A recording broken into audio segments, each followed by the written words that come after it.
Welcome back to another episode guys. और आज के इस एपिसोड में हम कवर अप करने वाले हैं इंडिकेटर्स। और लास्ट एपिसोड में हमने कवर अप किया था चार्ट पैटर्न्स के बारे में और उन पैटर्न्स में हमने 3 मेन पैटर्न्स कवर अप किए थे। कौन कौन से थे भाई? Continuation, reversal and neutral pattern. Neutral pattern. और इसी तरीके से आज की इस एपिसोड में भी हम कवर अप करने वाले इंडिकेटर्स के बारे में। आप लोगों को सिर्फ इंडिकेटर एक लाइन दिखती होगी या एक वॉल्यूम का सिंपल सा इंडिकेटर दिखता हो, लेकिन इंडिकेटर का चैप्टर ही बहुत बड़ा है। इसके अंदर बहुत सारे टाइप्स होते हैं एंड हमको एज ए ट्रेडर कौन सा इंडिकेटर यूज करना चाहिए और कौन सा इंडिकेटर हमारे लिए बेस्ट है, ये आज की इस वीडियो हम सीखने वाले हैं। एंड फॉर दोस्त who don't know about me, मेरा नाम है दिनेश केवला और आप सभी लोग मुझे स्टॉक बनने के नाम से जानते हो। हमने एक काफी इंटरेस्टिंग सीरीज चला रखी है यूट्यूब पे, जिसके अंदर मैं अपने छोटे भाई अर्जुन को सिखा रहा हूँ ट्रेडिंग फ्रॉम जीरो। और अभी तक मैंने कई सारे टॉपिक्स अर्जुन को सिखा दिए हैं। अगर आपको सीखना है तो मेक श्योर आप इस सीरीज को कंप्लीटली देखना। और अगर आप लोग बिगिनर हो तो कमेंट कर दो बिगिनर, सो दैट मेरे को समझ में आ जाए कितने बिगिनर मेरी इस वीडियोस के थ्रू ट्रेडिंग को सीख पा रहे हैं। एंड अगर आप लोग चैनल पर नए हो, चैनल को सब्सक्राइब करो, बेल नोटिफिकेशन के बटन को दबा दो और पूरा वीडियो एंड तक देखना, क्योंकि आज का वीडियो बहुत इंपॉर्टेंट रहने वाला है। क्योंकि जब आप ट्रेड करते हो आपने देखा होगा सभी के चार्ट में एक बहुत इंपॉर्टेंट चीज लगी होती है जिसका नाम है इंडिकेटर्स। और वो इंडिकेटर्स क्या क्या होते हैं, वो इंडिकेटर्स कौन कौन से होते हैं, वो सारे कुछ आज हम इस वीडियो में कवर अप करने वाले हैं। ठीक है, तो भाई अभी तक ये जो चार्ट दिख रहा है, क्या इसमें कोई इंडिकेटर लगा हुआ है? नहीं लगा हुआ है। लेकिन क्या तू अभी चार्ट को रीड कर सकता है? नहीं कर सकता। लेकिन मैंने जो कुछ चीजें हमने जो कवर अप की हैं, चार्ट पैटर्न्स, कैंडलस्टिक पैटर्न, उसके भी यहाँ पर रीड कर सकता है? कर सकता है ना। तो यहाँ पर सपोर्ट एंड रेजिस्टेंस मार्क कर सकता है। ट्रेंड को आइडेंटिफाई कर सकता है। कैंडलस्टिक्स को आइडेंटिफाई कर सकता है। चार्ट पैटर्न्स को आइडेंटिफाई कर सकता है। यस। अब जब हम ये सारी चीजें सीख लेते हैं, इसके बाद हमारे पास आता है इंडिकेटर। अब इंडिकेटर्स क्या होते हैं वो हम समझते हैं कि इंडिकेटर का इंपॉर्टेंट रोल क्या होता है। अभी तक का मैं आपको एक बार रिकैप देता हूँ कि हमने क्या क्या टॉपिक्स कवर अप किए, यहाँ पर आप पढ़ सकते हैं। एंड इसके लास्ट हमने neutral pattern, reversal pattern, continuation pattern cover up किया था। अब हम इंडिकेटर्स पर आ चुके हैं। तो यहाँ तक जीतते हैं ट्रेंड लाइन, ठीक है, एंड उसके बाद importance of candlestick, volume, chart patterns, और यहाँ पर हमने कैंडलस्टिक पैटर्न और सपोर्ट रेजिस्टेंस कैसे ड्रॉ करना है, ये सारी चीज़ें हमने सीख ली। इससे हमको क्या समझ में आ गया, मार्केट के अंदर प्राइस एक्शन कैसे चलता है, यानी कि चार्ट कैसे मूव करता है वो समझ लिया। अब हमने ट्रेड प्लान करना है। ट्रेड प्लान करने के लिए हमने कुछ इंडिकेशन देने होते हैं। जब हम गाड़ी चला रहे होते हैं और गाड़ी चलाते हो जब हमको राइट टर्न लेना होता है, लेफ्ट टर्न लेना होता है, तो हम पीछे वाले को इंडिकेशन देते हैं कि भाई मैं थोड़ी देर बाद राइट टर्न लूंगा, तो अपनी स्पीड स्लो कर लेना या तो मुझे ओवरटेक मत करना। तो पीछे वाले को इंडिकेशन मिल जाता है, इसीलिए वो अपनी नॉर्मल स्पीड में चल रहा होता है और जब वो टर्न लेता है उसके बाद वो गाड़ी भगाता है। समझो? तो सेम चीज़ यहाँ पर भी इंडिकेटर्स हमको किस चीज़ में हेल्प करते हैं, डिसीजन मेकिंग में। तो हम इसका थोड़ा थ्योरी पे चले जाते हैं कि व्हाट इज इंडिकेटर, इसको हम एक बार समझ लेते हैं। देखो यहाँ पर क्लियरली लिखा हुआ मैथमेटिकल टूल जो price, volume and open interest के डेटा पे बनता है। यानी कि ये एक इंडिकेटर है, ये डेटा पे बनेगा, ये पहले से आपको इंडिकेशन नहीं दे देगा। अगर आप ये सोचते हो कि भाई मेरा इंडिकेटर यहाँ पर बाय का सिग्नल दिया है, सेल का सिग्नल दिया है, तो मेरे को यहाँ से बाय या सेल कर लेना चाहिए, ऐसा नहीं। इंडिकेटर हमेशा 100% राइट नहीं होता है, वो सिर्फ किस पे चल रहा होता है, डेटा पे। और डेटा किस किस चीज का होता है भाई यहाँ पे? Price, volume and open interest. तो इन 3 चीजों के डेटा पे एक इंडिकेटर चल रहा होता है। इंडिकेटर का एक पर्पस होता है, मैंने जैसे आपको स्टार्टिंग में बता दिया कि ये आपको डायरेक्शन की क्लियरिटी देता है, प्राइस मोमेंटम की क्लियरिटी देता है कि भैया कहाँ को प्राइस जा सकता है, कहाँ पर सपोर्ट ले सकता है, कहाँ पर रेजिस्टेंस ले सकता है और कौन से डायरेक्शन में हमको मोमेंटम देखने को मिल सकता है। ठीक है, this is just an tool जो आपको ट्रेड लेते वक्त एक एडिशनल कंफर्मेशन दे रहा है। अगर मेरे को बुलिश ट्रेड बनाना है और मेरे को XYZ कोई भी इंडिकेटर जो मैं यूज़ करता हूँ वो भी एक बुलिश इंडिकेशन दे रहा है, तो मेरी कंफर्मेशन और ज़्यादा बढ़ जाती है और मेरे को ट्रेड लेने में कॉन्फिडेंस आ जाता है। राइट। अब हम बात करते हैं जब इंडिकेटर्स की ना, तो इंडिकेटर का काम क्या होता है? ट्रेंड को आइडेंटिफाई करना, मोमेंटम चेक करना। मोमेंटम चेक करना मतलब कि किस डायरेक्शन में प्राइस मूव कर रहा है। उसके बाद होता है वॉलेटिलिटी को समझना एंड ट्रेड कंफर्मेशन चेक करना। अब देखो, हम ट्रेड कंफर्मेशन के लिए ही इंडिकेटर का यूज़ करते हैं। हम सिंपल नॉर्मली फालतू इंडिकेटर लगाते नहीं, क्योंकि बहुत सारे इंडिकेटर हैं। हम ट्राई करते हैं 1 या 2 इंडिकेटर लगाएं जो हमारे को ट्रेड कंफर्मेशन में हेल्प करे। राइट। अब हम बात करते हैं टाइप्स ऑफ इंडिकेटर की। तो भाई ये बताओ इंडिकेटर के कितने टाइप होते हैं? इंडिकेटर का तो कोई टाइप ही नहीं होता। टाइप होता है, देखो यहाँ पे बहुत सारे टाइप्स ऑफ इंडिकेटर होते हैं। काफ़ी सारे लोगों को यही लगता है कि भाई इंडिकेटर का कोई टाइप ही नहीं होता, जो इंडिकेटर लगा ले उसी पे काम कर लो। ऐसा बिल्कुल नहीं होता। देखो, indicator are broadly classified in 2 types. एक होता है based on function, based on timing. अब काफ़ी सारे लोगों को ना ये इंडिकेटर पता होगा, लीडिंग एंड लैगिंग। लेकिन ये तो बात की बात है, लीडिंग कौन सा है, लैगिंग कौन सा है, समझने से पहले हमको उनका क्लासिफिकेशन समझना पड़ेगा कि भाई इंडिकेटर कौन कौन से होते हैं। बेस्ड ऑन फंक्शन, जिसके अंदर trend, momentum, volatility and volume. यानी कि बेस्ड ऑन फंक्शन का मतलब क्या है, वो इंडिविजुअल जो इंडिकेटर है उसका फंक्शनिंग अलग है, यानी कि वो हमको एक ही चीज़ बताएगा। हम उससे 2-3 चीज़ें नहीं काम कर सकते। यानी कि अगर वॉल्यूम है तो मुझे सिर्फ वॉल्यूम ही बताएगा, वो कुछ मुझे और एडिशनल नहीं बता रहा है। तो बेस्ड ऑन फंक्शन के अंदर वो इंडिकेटर आते हैं जो इंडिविजुअली एक स्पेसिफिक चीज़ हमको बताते हैं, है ना, चाहे वॉल्यूम हो, चाहे RSI हो, ठीक है, या कोई भी मोमेंटम इंडिकेटर हो। तो स्पेसिफिक इंडिकेटर्स होते हैं, उनका एक स्पेसिफिक फंक्शनिंग होती है, उसी के बिहाफ पर हमको चीज़ें समझ में आती है। बेस्ड ऑन टाइमिंग में 2 इंडिकेटर्स आते हैं, पहला लीडिंग एंड लैगिंग। लीडिंग का मतलब क्या होता है भाई? लीड करना, यानी कि ऐसे इंडिकेटर जो हमको पहले ही बता दे कि भाई मार्केट में किस डायरेक्शन में मोमेंटम आ सकता है, उनको हम कहते हैं लीडिंग इंडिकेटर, यानी कि वो लीड कर रहे हैं हमको आगे से।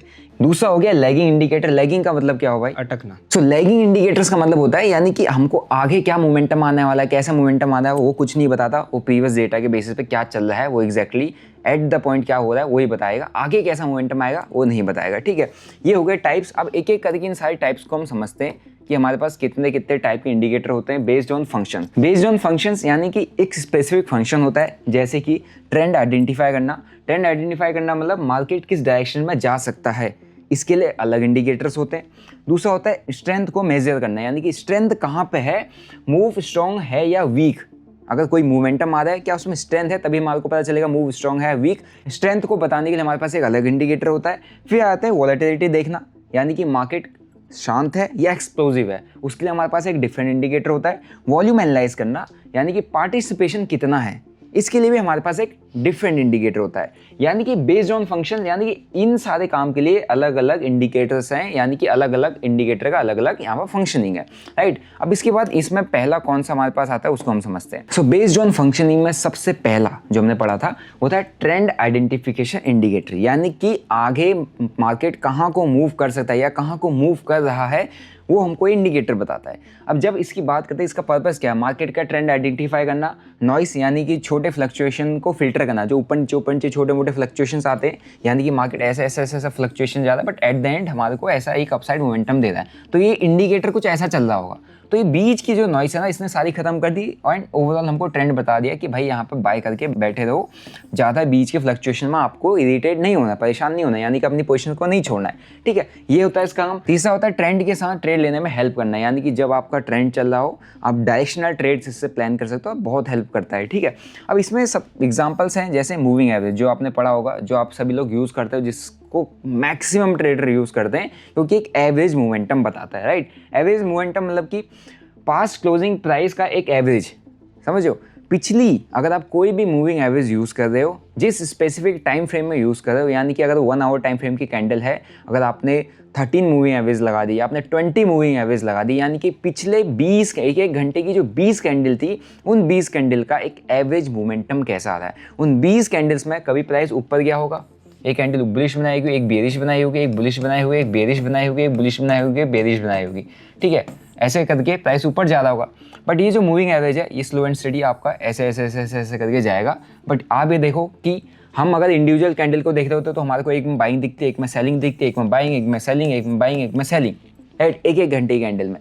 लेकिन हमने यहाँ पर मूविंग एवरेज लगा दिया, तो हमने सिर्फ और सिर्फ ये देखा कि ओवरऑल स्ट्रेंथ कहाँ जा रही है, ऊपर को, तो हमारे को सिर्फ और सिर्फ डिप में बाय करना है, सिर्फ और सिर्फ डिप में बाय करना है, सो दैट हम पूरा ट्रेंड राइट कर सके। हमको बीच में किसी भी तरीके की नॉइस को इग्नोर करना है, ठीक है।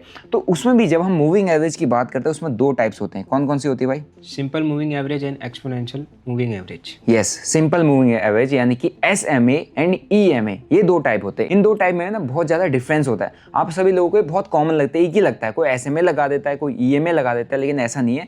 दोनों का डिफरेंस समझाता हूँ। तो दोनों का डिफरेंस यहाँ पर सिंपली मैंने यहाँ पर चार्ट पर लिखा हुआ है, आप इसको ध्यान से समझना। कैलकुलेशन जब हम SMA लगाते हैं, EMA लगाते हैं, ठीक है, तो मूविंग एवरेज जो होती है वो एवरेज प्राइस मोमेंटम बताती है। लेकिन कैलकुलेशन कैसे करता है? देखो, सब प्राइस का इक्वल एवरेज बताता है। जो हम सिंपल मूविंग एवरेज जब यूज़ करते हैं तो सारे प्राइस जो सब भी सारी पिछली कैंडल होंगे उनका एक इक्वल एवरेज निकाल के हमको देगा। लेकिन जो EMA होता है वो होता है रीसेंट प्राइस का ज़्यादा वेटेज, यानी कि रीसेंट में। फॉर एग्जांपल मैं इसको आपको ना ईजी वे में समझाता हूँ। फॉर एग्जांपल हमारे पास पिछली यहाँ पे ऐसे करके प्राइस मोमेंटम हो रहा है, कैंडल्स बन रही है, कैंडल्स बन रही है, कैंडल्स बन रही है। अब ये क्या करेगा, इन सभी का एक एवरेज मोमेंटम लेगा, सारी कैंडल्स का, कि एवरेज इनका कैलकुलेट करके एक एवरेज निकालेगा। लेकिन EMA क्या करता है, जो लास्ट की कुछ कैंडल्स बनी है ना, इनको वेटेज ज़्यादा देगा, यानी कि पिछले वालों का वेटेज कम कर देगा अगले वालों का वेटेज ज़्यादा देगा। तो हमारा रिसेंट में प्राइस कैसा मूव कर रहा है, रिसेंट क्या स्ट्रेंथ आ रही है, उसको क्विकली ये पकड़ लेता है। लेकिन ये रिसेंट को भी और पिछले वालों का भी एवरेज निकाल के एक एवरेज लाइन में हमारे को मोमेंटम दे देगा। तो यहाँ पे SMA के कंपैरिजन में EMA हमारे लिए ज़्यादा बेनिफिशियल है। फिर आते हैं स्पीड, कैसा रिएक्ट करता है, स्लो रिएक्ट करता है SMA, फास्ट रिएक्ट करता है EMA। कैसे फास्ट रिएक्ट करेगा, क्योंकि जो लास्ट की जो कैंडल्स हैं उनको ये ज़्यादा प्रायोरिटी देता है। तो लास्ट कैंडल्स में जो भी मोमेंटम आएगा उसके अकॉर्डिंग ये फास्ट रिएक्ट करेगा। ये नहीं देता है तो ये स्लो रिएक्ट करेगा, राइट। उसके बाद आता है सेंसिटिविटी। इसमें बहुत कम सेंसिटिविटी है, इसमें बहुत ज़्यादा है, क्योंकि high sensitivity to price change. जैसी प्राइस चेंज होता है क्विकली ये भी अपनी जो डायरेक्शन है, ये भी अपनी मूव्स है उनको चेंज कर देता है, ठीक है। बात हो रही है EMA की।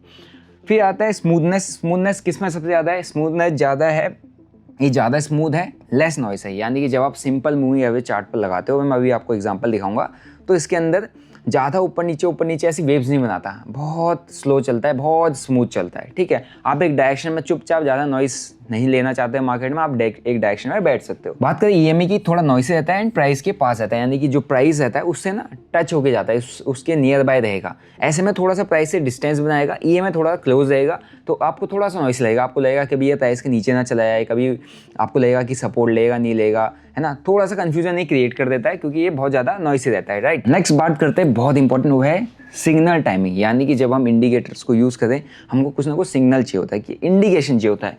ये देता है लेट, राइट, क्योंकि स्लो है, डिस्टेंस मेंटेन कर रहा है प्राइस के साथ और सबका एवरेज निकाला है, तो बहुत लेट देता है।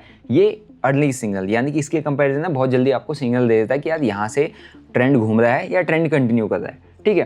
फिर उसके बाद आते हैं बेस्ट यूज़। SMA का बेस्ट यूज़ कहाँ पे है, ट्रेंड कन्फर्मेशन में। अगर हमको ओवरऑल ट्रेंड को देखना है तो हमको क्या यूज़ करना पड़ेगा भाई, SMA। लेकिन अगर हमारे को टाइमिंग के साथ अर्ली, हम चाहते कि ट्रेंड में टाइम से एंट्री भी कर जाए, टाइम से ट्रेंड के रिवर्स होने से पहले एग्जिट भी कर जाए, तो उसके लिए हमको क्या यूज़ करना पड़ेगा, EMA यूज़ करना पड़ेगा, क्योंकि ये फास्ट रिएक्ट करता है। अब बात करते हैं मार्केट कंडीशंस की। देखो, साइडवेज एंड चॉपी मार्केट में बेटर रहता है, यानी कि जब मार्केट बहुत ज़्यादा साइडवेज है, बहुत ज़्यादा चॉपी है, तो ये बेटर है। क्यों बेटर है, क्योंकि ये कम सेंसिटिव है, राइट, एंड ज़्यादा नॉइस पैदा नहीं करता, बहुत स्मूथ चलता है, राइट। लेकिन EMA अगर आप साइडवेज और उसमें यूज़ करोगे EMA को, तो आपके एसएल्स बहुत ज़्यादा जाएंगे। ट्रेंडिंग मार्केट के अंदर बहुत बेटर है EMA। ट्रेंडिंग मार्केट के अंदर आप EMA को यूज़ कर सकते हो। फिर आता है रिलायबिलिटी पे, हम किस पे ज़्यादा रिलाई करें, कौन हमारे लिए ज़्यादा भरोसेमंद है। ये ज़्यादा रिलायबल है कौन, SMA। ये थोड़ा सा फॉल्स सिग्नल ज़्यादा देता है, थोड़ा कम रिलायबल है EMA। तो अगर आप लोग अभी तक सिर्फ और सिर्फ EMA के भरोसे बैठे हुए थे, तो इसका मतलब ये है कि भैया आप शायद गलत तरीके से ट्रेड कर रहे हो, क्योंकि आप सिर्फ किसी न किसी को फॉलो कर रहे हो। फॉर एग्जाम्पल मेरे को फॉलो कर रहे हो या किसी और को फॉलो कर रहे हो, वो EMA यूज़ कर रहा है, आप भी यूज़ कर रहे हो। लेकिन रिलायबिलिटी देखो सबसे ज़्यादा किस पे है, SMA पे है, क्योंकि इसके अंदर ज़्यादा नॉइस नहीं होती, ये हमको एक एक्यूरेट डायरेक्शन देता है, ठीक है। तो अब आप कमेंट करके जरूर बताना कि आप SMA यूज़ करते हो या EMA यूज़ करते हो। लेकिन हाँ, अगर आपकी स्पेसिफिक स्ट्रेटजी है वो SMA पे बनी है तो SMA यूज़ करो, EMA पे बनी है तो EMA यूज़ करो। सो इस वीडियो में हम कई सारे इंडिकेटर्स कवर अप करने वाले हैं जो एक ट्रेडर को बहुत ज़्यादा हेल्प करते हैं। लेकिन इंडिकेटर के साथ साथ उस इंडिकेटर पे स्पेसिफिक स्ट्रेटजी भी चाहिए होती है। तो हर एक इंडिकेटर पर जो इंपॉर्टेंट इंडिकेटर उस पर हम स्पेसिफिक स्ट्रेटजी आप लोगों के लिए लेके आएंगे। तो अगर आपको हर एक इंडिकेटर पर डेडिकेटेड स्ट्रेटजी चाहिए तो हमको इस वीडियो पर लाइक्स चाहिए। कितने लाइक्स चाहिए भाई, 10K, यानी कि 10,000 लाइक अगर इस वीडियो पर आते हैं तो मैं हर एक इंडिकेटर जो मैंने इस वीडियो में बताया हुआ है, हम इसमें बताने वाले हैं आगे 2-3 वीडियोस में। मेक श्योर आपके 10,000 लाइक होने चाहिए अगर आगे, तो मैं हर एक इंडिकेटर पर आपके लिए स्ट्रेटजी डिकोड करके ले आऊँगा जो आपको हेल्प करेगी सीखने में। तो आपको डिफरेंस समझ में आ गया SMA एंड EMA में, ठीक है। तो कौन सा बेटर है, SMA। लेकिन तू यूज़ कौन सा करना चाहेगा, EMA क्यों यूज़ करना चाहेगा, उसमें एंट्री और एग्जिट बताता है। एंट्री एंड एग्जिट आपको टाइमली मिल जाते हैं, इसमें थोड़ा सा लेट मिलते हैं, ठीक है। सो ट्रेडर्स को समझना पड़ेगा कि उनको क्या यूज़ करना है। अब मैं आपको कुछ एग्जांपल्स दिखाता हूँ। ये देखो, ये एक सिंपल मूविंग एवरेज है। इसमें देखो क्या है, एक प्राइस लाइन जा रही है ब्लू कलर की, ये ऊपर गया, यहाँ से कटा, प्राइस नीचे आया, एंड ये देखो कितना डिस्टेंस बना के दिखा रहा है और हमको एक बहुत क्लियरिटी दे रहा है कि यार प्राइस नीचे फॉल कर रहा है। बीच में जो नॉइस हो रही है ना, इस नॉइस को इग्नोर करो। अब आते हैं नेक्स्ट, ये हो जाता है EMA। आपने डिफरेंस देख लिया, ये कितना क्लोज है। यहाँ पे देखो, ये बार बार जब भी इसके पास आ रहा है, इसके पास आ रहा है, इसके पास आ रहा है, टच हो गया जा रहा है, टच हो गया जा रहा है, टच हो गया। जब भी इसके आसपास आएगा देखो यहाँ पर नॉइस क्रिएट हो जाएगी। आपको ऐसा लगेगा कि यहाँ से ट्रेंड चेंज हो सकता है, या आपको यहाँ से भी लगेगा ट्रेंड चेंज हो सकता है, यहाँ से भी लेगा वापस नीचे जा सकता है, यहाँ पर भी देखो, यहाँ पर भी देखो, बहुत ज़्यादा नॉइस है। बट हमको ना एंट्री एग्जिट बहुत ज़्यादा इसमें ईजिली देखने को मिल जाते हैं, बहुत क्विक ये रिएक्ट करता है, राइट। अब वहीं पे ही अगर जब मैं वापस से मैं SMA पे जाता हूँ, ये देखो इसमें हमारे को कई सारी कितनी ज़्यादा जो नॉइस थी, मैं सेम EMA सेम SMA यहाँ पर लगा के रखा हूँ, बस एग्जांपल आपको लेके। ये देखो यहाँ पे, उसके बाद यहाँ से नीचे आने तक कुछ भी इसने बताया, कुछ भी टच हुआ नहीं हुआ, लास्ट यहीं पे रिवर्स लाया। तो जो नॉइस यहाँ पर और यहाँ पर हमको EMA में मिली वो SMA में नहीं मिली। तो अगर आपको लंबा ट्रेड लेके बैठना है आपको SMA यूज़ करना पड़ेगा, लेकिन अगर आप टाइम से एंट्री टाइम से एग्जिट करना चाहते हो तो आपको यूज़ करना पड़ेगा EMA। देख लो यहाँ पुल बैक पे एंट्री मिली, फिर पुल बैक पे एंट्री, फिर, लेकिन उसमें यहाँ पर कोई एंट्री नहीं मिली, यहाँ पर आप SMA में ट्रेड पे बैठे हुए थे, ठीक है। अब बात करते हैं नेक्स्ट। तो नेक्स्ट टॉपिक है हमारे पास मोमेंटम आइडेंटिफिकेशन इंडिकेटर। अभी हमने पहले कौन सा कवर किया था, ट्रेंड। अब हम आ जाते हैं मोमेंटम में। मोमेंटम इंडिकेटर्स मार्केट की स्पीड एंड स्ट्रेंथ को बताते हैं, यानी कि मूव कितना पावरफुल है, यानी कि जो एक स्ट्रॉन्ग मूव आता है वो कितना पावरफुल है, वो हमको मोमेंटम इंडिकेटर बताता है। ये हमने जब क्लासिफिकेशन की बात की, ट्रेंड वाले में आपने समझ लिया, अब हम मोमेंटम वाले में समझते हैं, ठीक है। एग्जांपल के लिए RSI and stochastic oscillator. RSI तो आप सभी को पता होगा, स्टोकास्टिक शायद बहुत कम लोग यूज़ करते हैं, बट ये दोनों हमको ना स्ट्रेंथ बताते हैं कि अगर मार्केट में ऊपर को मोमेंटम आ रहा है तो क्या RSI में भी स्ट्रेंथ है, अगर RSI में नहीं है तो वहाँ पर डाइवर्जन होता है, वहाँ पर हमको बाइंग नहीं करनी होती है। ये मैं आपको RSI की स्पेसिफिक स्ट्रेटजी में बताऊंगा कि RSI पे कैसे ट्रेड करना है, जब मैं भाई को स्ट्रेटजी सिखाऊंगा, राइट। तो ये दो आते हैं इसमें, RSI स्टोकास्टिक। उसके बाद हम समझते हैं पहले RSI, रिलेटिव स्ट्रेंथ इंडेक्स इसको कहते हैं, यानी कि जो इंडेक्स है, ये जो प्राइस मोमेंटम कर रहा है उसकी स्ट्रेंथ कितनी है। जब नाम में स्ट्रेंथ आ गया तो हमको ये मोमेंटम स्ट्रॉन्ग है या वीक है बता देता है। क्यों बता देता है, अगर बाइंग आ रही है तो RSI हम ऊपर को मूव करना चाहिए, है ना, 40, 50, 60, 70, 75, 80, 85 जाना चाहिए। अगर सेलिंग आ रही है RSI नीचे को ड्रॉप करना चाहिए, 60, 40, 30, 25, 20, है ना, ओवरसोल्ड ओवरबॉट जोन में जाना चाहिए, यानी कि मार्केट में एक्चुअल में स्ट्रेंथ है। अब RSI की कंपोनेंट्स की बात कर लेते हैं। देखो RSI में एक RSI की लाइन होती है, जो अभी मैं आपको एग्जांपल में दिखा दूंगा। एक अपर लेवल होता है 70 का, एक मिडिल लेवल होता है 50 का, एक लोअर लेवल होता है 30 का। अब इसको समझना ध्यान से कि इनके अंदर क्या होता है। अपर लेवल 70, फॉर एग्जांपल ये 30 का एक लेवल है, ये 70 का लेवल है। RSI लाइन जो मैंने बोली वो ऐसे बीच में घूमती है, ये 50 का लेवल हो गया, बीच में ऐसे घूमती रहती है। अगर प्राइस ऊपर जा रहा है, RSI बढ़ रहा है, इसका मतलब क्या है, स्ट्रेंथ है, प्राइस मोमेंटम स्ट्रॉन्ग है। प्राइस नीचे आ रहा है, RSI फॉल कर रहा है, इसका मतलब क्या है, स्ट्रेंथ है, यानी कि सेलिंग में भी हमारे पास स्ट्रेंथ है। अगर प्राइस ऊपर जा रहा है, RSI मूव नहीं कर रहा है, स्ट्रेंथ नहीं है, फंस जाओगे। प्राइस फॉल कर रहा है, RSI में मोमेंटम नहीं है, स्ट्रेंथ नहीं है, आप ट्रैप हो जाओगे। तो ये बताता है। तो अपर लेवल यहाँ पर 70 का हो गया, लोअर लेवल यहाँ पर 30 का हो गया, बीच का लेवल जो हो गया मिडिल लेवल 50 का हो गया।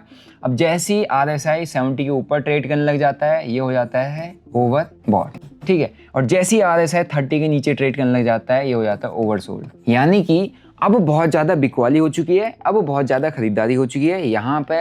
अब अगर मैं एज अ रिटेलर यहाँ पे और बेचने जाऊँगा तो फंस सकता हूँ, और ख़रीदने जाऊँगा तो फंस सकता हूँ।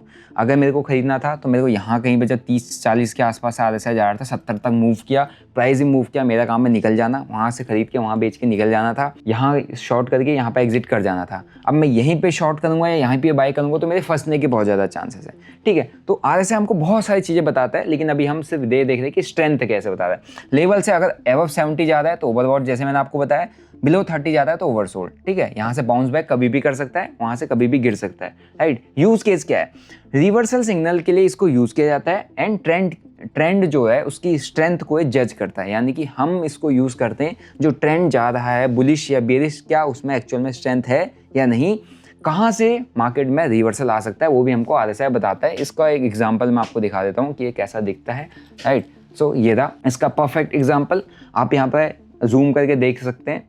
ये एक रेंज बनती है, जब हम इसको चार्ट पर अप्लाई करते हैं तो कुछ इस तरीके का ये दिखता है।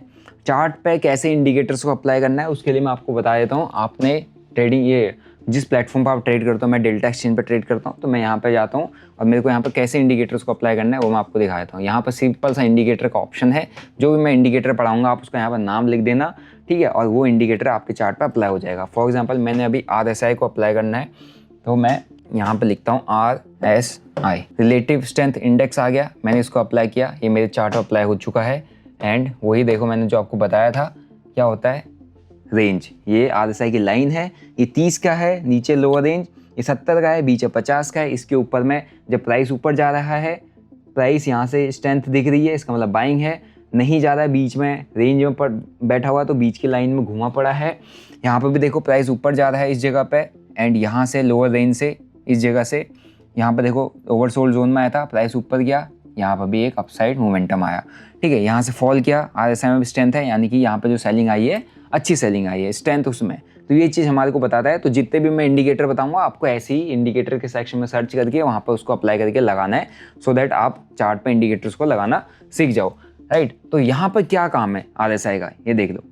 मिडिल लाइन होगी RSI की line, upper band lower band, यानी कि 70 की लाइन, 30 की लाइन, बीच की 50 की लाइन, ये लोअर लेवल ये अपर लेवल, एंड इसी के बीच में हमारे को ये मोमेंटम दिखाता है। प्राइस ऊपर जा रहा है, RSI मूव है, ठीक है, लेकिन यही प्राइस ऊपर जाता है, RSI में स्ट्रेंथ नहीं होती तो फेक हो जाता। तो हमको पहली चीज़ ये बता रहा है कि यार जो एक्चुअल मूव आता है क्या वो सही है नहीं। दूसरा हमको ये बता रहा है क्या ये प्राइस यहाँ पर खरीदने लायक है या नहीं। क्यों? क्योंकि यहाँ पर प्राइस है ये ओवर बॉट जोन में चल रहा है, यानी कि ओवर बॉट हो चुका है, इसको प्राइस को कूल डाउन होने दो। यहाँ पे प्राइस रेंज बनाया, यहाँ पर RSI कूल डाउन हुआ, ठीक है, एंड अगेन यहाँ से एक मोमेंटम आने लग गया, तो RSI में धीरे धीरे करके यहाँ पर आप देखोगे तो एक अच्छा खासा अगेन कूल डाउन होने के बाद यहाँ से एक मूव RSI ने देना चालू कर दिया, यानी कि कूल डाउन होने के बाद फिर RSI में स्ट्रेंथ बिल्डअप हुई, फिर प्राइस ऊपर चला गया। राइट, तो आप आई होप समझ गए होंगे RSI का यूज। अब हम बात करते हैं नेक्स्ट। सो RSI हमने समझ लिया। अब दूसरा जो इंडिकेटर यहाँ पर आ जाता है वो है स्टोकास्टिक। स्टोकास्टिक बताता है कि करंट प्राइस अपने रिसेंट हाई लो रेंज के अंदर कहाँ खड़ा है। राइट, ये भी एक तरीके की हमको स्ट्रेंथ दिखाता है। अब इसका जो रेंज होता है 0 से 100 के बीच में होता है। कंपोनेंट्स इसमें क्या होते हैं, जब आप इसको लगाते हो तो इसमें 3-4 चीज़ें दिख रही होती है हमको, उनको समझना भी जरूरी है। पहली होती है इसके अंदर K लाइन, जो ज़्यादा रिएक्ट करती है, यानी कि वो ज़्यादा ऊपर नीचे मूव करेगी, ये फास्ट लाइन होती है जो हमको बहुत ज़्यादा इंडिकेशन देती है। एक होती है D लाइन जो स्मूथ सिग्नल देती है। D लाइन थोड़ा सा इसको ऐसे करके आएगी, यानी कि एक फास्ट मूविंग लाइन होगी, एक स्लो मूविंग लाइन होगी। इनके जहाँ पर भी क्रॉसओवर्स आते हैं वहाँ पर हमारे को इंडिकेशन मिल जाता है। जैसे ही फास्ट लाइन ने स्लो लाइन को कट डाउन किया, ठीक है, फिर यहाँ से स्लो लाइन ने अगेन यहाँ फास्ट लाइन ने अगेन स्लो लाइन को कट डाउन किया, तो हमारे को क्या देखने को मिला, यहाँ से प्राइस नीचे आया, यहाँ से प्राइस ऊपर जा सकता है। राइट, तो इस तरीके का इसके अंदर कुछ कंपोनेंट्स होते हैं जिसको हम एक K लाइन बोलते हैं, दूसरे को D लाइन बोलते हैं। K लाइन ज़्यादा रिएक्ट करती है, D लाइन स्मूथ चलती है। ऊपर लेवल जो होता है इसका 80 का होता है, जैसे RSI में है। मिडिल लेवल होता है 50 का, लोअर लेवल होता है 20 का। राइट, अब इसके बाद और क्या क्या इनका काम क्या होता है, क्रॉसओवर। इसके अंदर मैंने आपको बताया क्रॉसओवर ज़्यादा हेल्प करता है हमको। कैसे? जैसे K लाइन D लाइन को क्रॉस करती है, मीन्स अगर D लाइन हमारे पास फॉर एग्जांपल ये D लाइन चल रही है, राइट, एंड ऊपर से K लाइन आई, K लाइन ने ऊपर क्रॉस, मीन्स क्या हो गया, ये ऐसे प्राइस चल रहा है एंड ऊपर क्रॉस किया है, यानी कि यहाँ से हमको एक बुलिश सिग्नल मिल गया, इधर पे हमारे को क्रॉसओवर देखने को मिल गया, यानी कि अब हमारे पास प्राइस के अंदर बाइंग सिग्नल बन रहा है।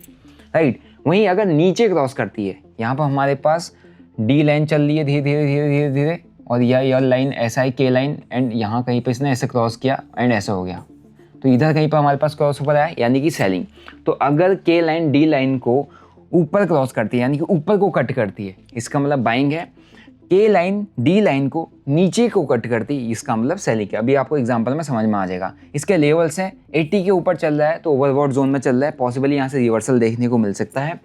20 के नीचे चल रहा है तो ओवरसोल्ड जोन में मिल रहा है, यानी कि पॉसिबली यहाँ से रिवर्सल मिल सकता है। यहाँ पर हमारे को वेट करना है क्रॉसओवर का, ठीक है, क्रॉसओवर का वेट करेंगे तभी हमको समझ में आएगा कि हमारी यहाँ पर बाइंग बननी है या सेलिंग, या हमको वेट करना है। ठीक है, so this is the stochastic. अब इसको कुछ इस तरीके से अप्लाई करते हैं। लगाना कैसे मैंने आपको बता दिया। आपने चार्ट पे जाना है, इंडिकेटर सेक्शन में आपने स्टोकास्टिक टाइप करना है, आपका ये लग जाएगा।